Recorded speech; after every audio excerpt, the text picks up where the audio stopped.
Hello everyone, Macintosh here. So today I will be covering two major topics in this video. The worlds I've been working on since the last video and what's been going on with eVanguard during the month of April. This video will also serve as a primer on what's going on recently if you are new to this channel and the content that I make. Starting with the worlds that I've been working on, progress has been surprisingly fast, especially with how I was able to iterate in a short period of time, relying on YouTube tutorials as my primary source of learning. Looking back, all of this started around the 7th of April. Today, the Gallente Merc quarters is practically finished. While it will receive periodic updates for the video playlist and the custom banners, it will largely stay the same for the short term. The long-term plan will be to have it incorporated into the other world I've been working on for the past couple of weeks. The Caldari Merc quarters, a recent project that is currently underway and is not yet available for public use, already has its foundation set up. I already set up the mirrors that can be toggled, the lighting, the reflections, and the spawn location. There is still more to be done for it to be on par with the Gallente Merc quarters. The world also has great potential as a small venue for DJing given its layout. As for the Event Horizon Lounge, it has been a massive undertaking for me. I've been blessed to have friends like Possum who already worked on applying the base textures to the world mesh. It would have taken me much longer to progress through this world had I needed to start from scratch like he did. Possum, if you are watching this, I owe you a keg of beer. Your choice of brand. Credit also goes to Orca Toaster and Tressa for providing valuable feedback on the stage lighting and AudioLink. Moving on, I will be giving you an overview of what these worlds represent and how I feel about them. This part is especially for those of you who have not watched my previous videos and you are just new here. The Merc quarters originated from Dust 514 on the PlayStation 3. They were the default resting area between matches. They were also based on the empires the players picked during the character creation process. For example, if you created a character that was Caldari, your resting area will be the Caldari Merc quarters, with the architecture to match. The same was true for the Gallente, Mimitar, and the Amar empires. Believe it or not, the designs of the Merc quarters did not originate from Dust 514. They originated from EVE Online during the Incarna expansion around the year 2011.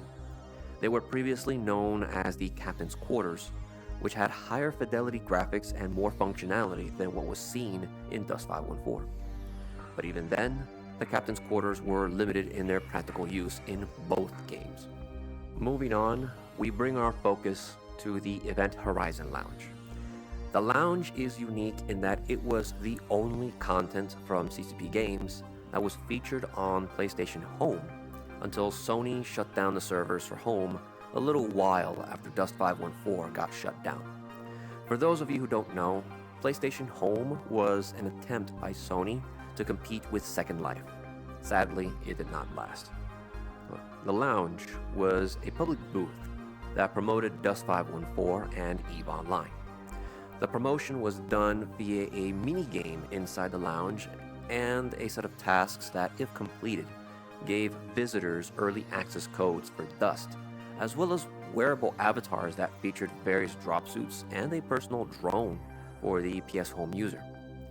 The lounge featured videos about the 4 empires, the mini-game of Slay, a bar area where the bartender would greet you, and the party area where the big screen was at.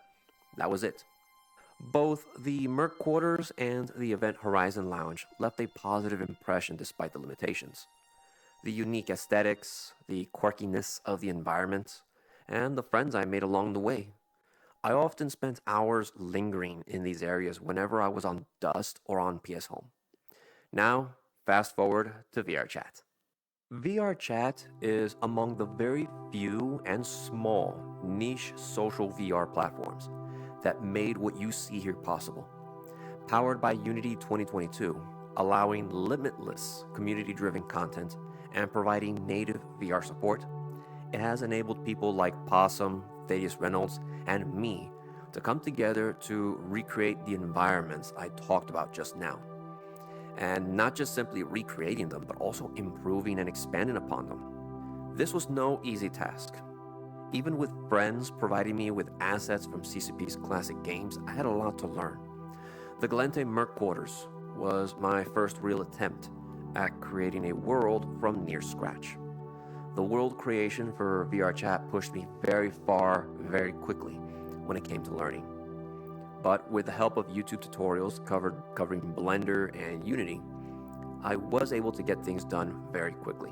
Thankfully, avatar creation helped me build up experience with Blender and Unity before I got started with world building. Just to name a few things I had to learn in less than a month, I had to quickly learn about video players and audio sources, audio link for worlds versus avatars, custom spawn locations, baking lights for the environments, dynamic lighting, user interface elements and interactions, different types of collisions, skyboxes and reflection probes, keyboard shortcuts for efficiency, world creation for both PC and Quest, mirrors and toggles, objects that can be picked up, and how to effectively troubleshoot. A lot. Today, with the Gallente Merc quarters and the Event Horizon Lounge now publicly available for VRChat via the community labs, you can hang out with friends in the same instance, play videos or watch a live stream, dance to a live DJ, throw random objects at each other, or just otherwise have fun in ways you were not able to previously. Don't worry, the Caldari Merc quarters will soon be available to the public. Although, if you happen to see me on VRChat, shoot me an invite request, and I can bring you to the world to show you. With eVanguard now entering the picture, this seems like the perfect time to showcase the whole thing. Speaking of Vanguard, let's look at what was going on during the April playtest. As a full disclaimer, I have not been able to participate in the April playtest at all. Working on Unity projects has resulted in me missing out on the fun. But as a fair trade, I get to bring you all a blast from the past, and in spectacular fashion too. But just because I was building worlds in VRChat, it does not mean that I was not paying attention to what was going on in the EVE Online Discord. The April playtest was already anticipated to be just more of the same, just with different challenges for CCP to analyze players with. This was announced on the 6-month roadmap I mentioned on the previous videos. The playtest ran from April 26th to the 29th. Playtesters received the Condor Arcombine Arisen skin for collecting 1,000 biomass as part of a squad of 2 or more. And the Arguror, pardon me if I butchered that name, the Arguror Navy issue Arcombine Arisen skin. Let's say that again. And the Arguror Navy issue Arcombine Arisen skin for completing 25 contracts. Try saying that name 5 times really quick. Arguror Navy issue Arcombine Arisen skin. Arguror Navy issue Arcombine Arisen skin. I'm gonna get tired. Anyways, leaderboards still offered the same Plex rewards for the top 10 players. This time for most successful extractions during the playtests. Now that we got the offerings out of the way, let's look at what the community has been discussing. A common complaint I have seen from the community is the eVanguard module sometimes getting stuck in an endless loop during the installation or update process. This appears to be related to users not updating their launchers. Yes, you need to update the launcher separately from the games. The games automatically update, and the launcher would let you know of any updates to itself that are pending. However, to some players, the installation for eVanguard still gets hung up, and that is where you need to escalate the report via the bug reporting system located on the top right corner of the launcher. It's the icon that literally looks like a bug. How fitting. The next common complaint appears to be focused around the challenges. Players involved have noted how the challenges feel like they have excessive grind to get the skin rewards. This part is a little worrying for me because I often don't like it when games feel grindy. Technically speaking, when I say grindy, I mean when the work put in by the players feels rather excessive for the reward given. Who's pinging me? A perfect example was the mining prototype in March, where the challenge of mining 2,000 units of ore or alloys was too much for most players. It got to the point where CCP, in response to the surveys players submitted via email, had to retroactively reduce the threshold for the rewards by 1,000 units. While this seems unfair at first for the players that did meet the previous threshold, all of the players were understanding of the situation. And this shows that CCP really is paying attention closely to the surveys. So please, fill out the surveys if you played the game during the playtests. Please keep it constructive and respectful. While it is important to remain critical to a business for its screw-ups, criticism with the aim to improve the experience for everyone is preferable. Time to kill appears to be another common complaint, although I'm not exactly sure where the general consensus is at in regards to the time it takes to kill or get killed. But the biggest and consistent complaint I have been seeing during every playtest is the gameplay loop. I'm not too privy to how gameplay loops are supposed to work. I'm not a game designer by any means, but if people are talking about it, that is probably something CCP needs to look into to address before the next playtest. We'll just have to wait and see how CCP responds to the influx of surveys heading their way now that the April playtest has concluded. Beyond that, there's not much left for me to talk about in this video, except about the future of my worlds in VRChat.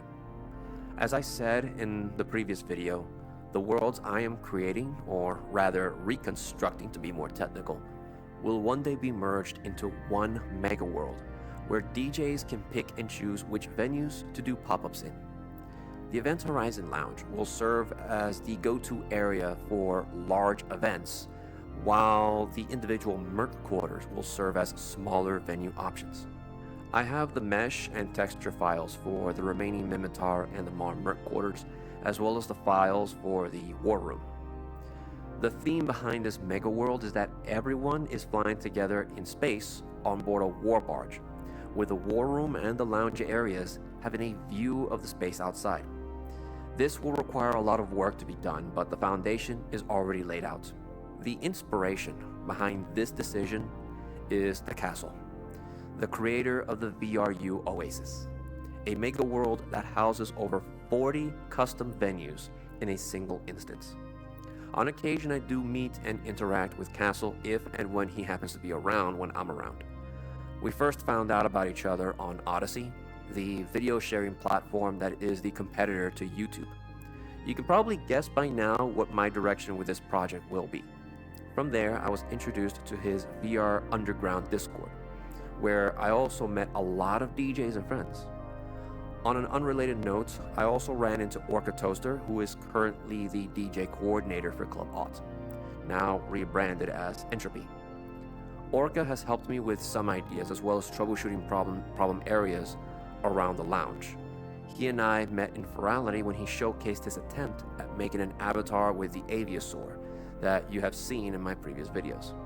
Honestly, I have become personally connected with this project thanks to the help of the many friends I have.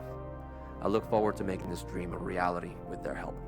As a side note, I have created a YouTube channel under the name @MacintoshVR. Yes, I am very aware of what I have said a very long time ago about my stance about YouTube, and I still have no regrets for leaving that platform for Odyssey.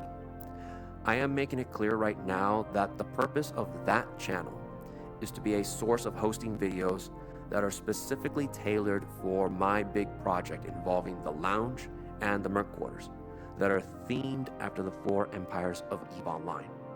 I will still be using Odyssey as my primary video platform for everything that I do, while the YouTube channel will be strictly for the benefit of my projects. The secondary reasons for this is that VRChat has set the Allow Untrusted URLs option to off by default. When it comes to playing videos in VRChat via a URL, VRChat usually trusts URLs from popular sources such as YouTube and Twitch. However, I don't think Odyssey or Kick are regarded as trusted. So if a user wants to see my videos from Odyssey, they might have to go into their settings and manually set the Allow Untrusted URLs option to on. And even then, there is no guarantee because of Odyssey's network infrastructure. Therefore, for the benefit of the average user on VRChat, I will have to host some of the videos I plan to make in the future on YouTube. For example, if I want to make an introduction video of myself to be automatically played in the world, that video will have to be uploaded to YouTube so to minimize any hassle on the part of the users visiting the world. Other than that, the worlds I'm making are also Quest compatible, which will give access to players who don't have a PC but have a Quest standalone headset. And if you haven't already, come join the EVE Online Discord where I regularly post blogs about the projects via the threads under the Vanguard General channel. And that's it. I hope you all like this video. And as usual, fly safe.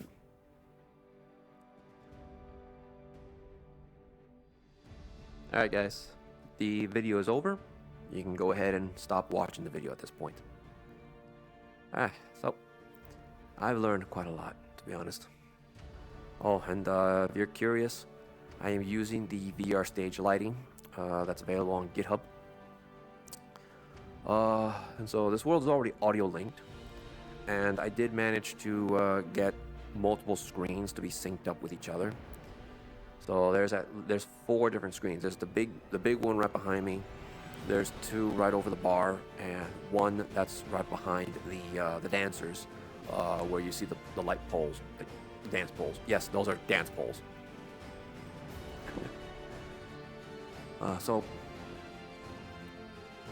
the idea now is that once I get started with coordinating, I need to get in touch with some friends to coordinate with some DJ events, at least for this particular world. Because it looks like I got the base already set up, like the foundation's practically there by now. It's just a matter of just doing some final touch-ups and maybe putting some banners. So, yeah. 4 of the total screens here are being used for projecting the videos. The remaining screens, because they're so ultra wide they wouldn't fit, those I'll probably dedicate to being placeholders for banners. So yeah, whether the banners will be representing particular discords, club discords, or EVE Online related discords, you name it, or corporations in EVE Online, or maybe in the future EVE Vanguard corporations. Yeah. At the end of this video though, I'll give you a demonstration of the lighting system here. Hope you guys enjoyed this content. Take care.